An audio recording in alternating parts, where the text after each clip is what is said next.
ఈరోజు 79వ స్వాతంత్ర దినోత్సవం.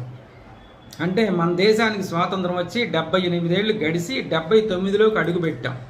మరి అడుగుపెట్టిన సందర్భంగా ఈ దేశం మొత్తం కూడా జెండా పండుగ జరుపుకుంటారు. ఇది అందరికీ తెలిసిన విషయం. అయితే మనం జెండా పండుగ ఆనందంగా జరుపుకునే పరిస్థితి ఈ రాష్ట్రంలో ఉందా అంటే ఏంటయ్యా, అత్యాచారాలు అంటే ఆడపిల్లలను హత్య చేయటం, మానభంగాలు చేయటం, మటర్లు చేయటం, రేపులు చేయటం, ఇవి న్యాయం చేయమని వెళ్తే పోలీస్ స్టేషన్లో ఎవరైతే అన్యాయం జరిగిందని వెళ్తారో వాళ్ళ మీదే తప్పుడు కేసులు కడతాం. లేదు, వాళ్ళు న్యాయం పొందాలంటే మరి లోకేష్ పిఏనో చంద్రబాబు పిఏనో చెబితే వాళ్ళకి న్యాయం చేస్తారు. లేదంటే నష్టపోయిన వాళ్ళ మీద తప్పుడు కేసులు కట్టిస్తారు.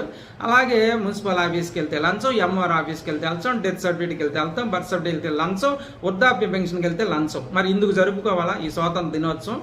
అట్లాగే దీనికి సంబంధించిన పూర్తి వీడియో లింక్ చేసిన వీడియోని లైక్ చేసి షేర్ చేసి సబ్స్క్రైబ్. Thank you. మీ గోల్వన్ బాలమంగళ గారు.